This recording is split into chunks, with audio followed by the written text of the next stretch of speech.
নানা আয়োজনে সাভারের আশুলিয়ায় অনুষ্ঠিত হলো শহীদ আলিফ স্মৃতি ফুটবল টুর্নামেন্টের ফাইনাল খেলা।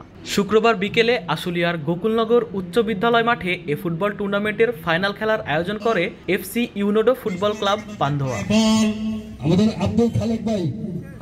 খেলায় ২০ মাইল একাদশকে ৩-১ গোলে হারিয়ে চ্যাম্পিয়ন হওয়ার গৌরব অর্জন করেন টাইগার্স ক্লাব। খেলা শেষে বিজয়ী ও রানার আপ দলকে পুরস্কার তুলে দেন বিএনপির কেন্দ্রীয় কমিটির সহপরিবার কল্যাণ বিষয়ক সম্পাদক ডাক্তার দেওয়ান মোহাম্মদ সালাউদ্দিন বাবু। খেলাটি দেখার জন্য মাঠে বিপুল সংখ্যক দর্শক উপস্থিত ছিলেন।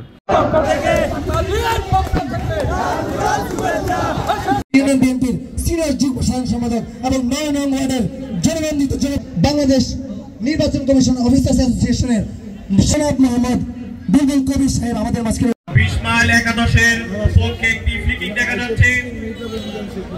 জয়ের পর বল রাইট উইং থেকে হৃদয় আমাদের প্রতিযোগিতার সামনে থেকে সকলকে সরে যাওয়ার জন্য আহ্বান জানাচ্ছি।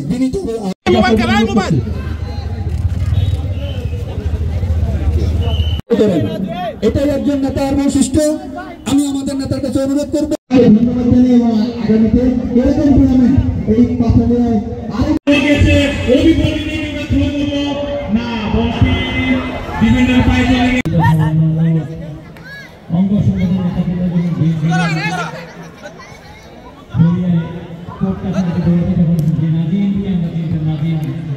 বল ২০ মাইল একাদশের পায়ে বল আমাদের আব্দুল খালেক ভাই আশুলিয়া থানা শ্রমিক দল সাধারণ সম্পাদক।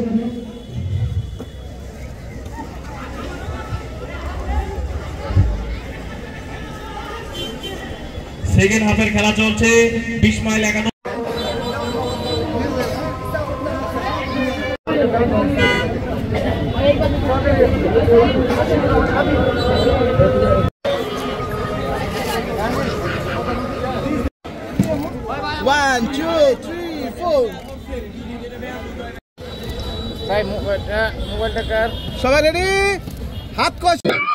আমি আপনাদের দোয়া চাই, আপনাদের ভালোবাসা চাই, আপনাদের সাথে নিয়ে, আপনাদের পাশে নিয়ে, আপনাদের মধ্যে এমপি হয়ে যেসব অরাজকতা অনিয়ম বিগত ১৫-১৬ বছর হয়েছে, কোনো কিছু কোনো এলাকায় থাকবে না। ইনশাআল্লাহ আপনাদের সহযোগিতা নিয়ে সেগুলো করা হবে।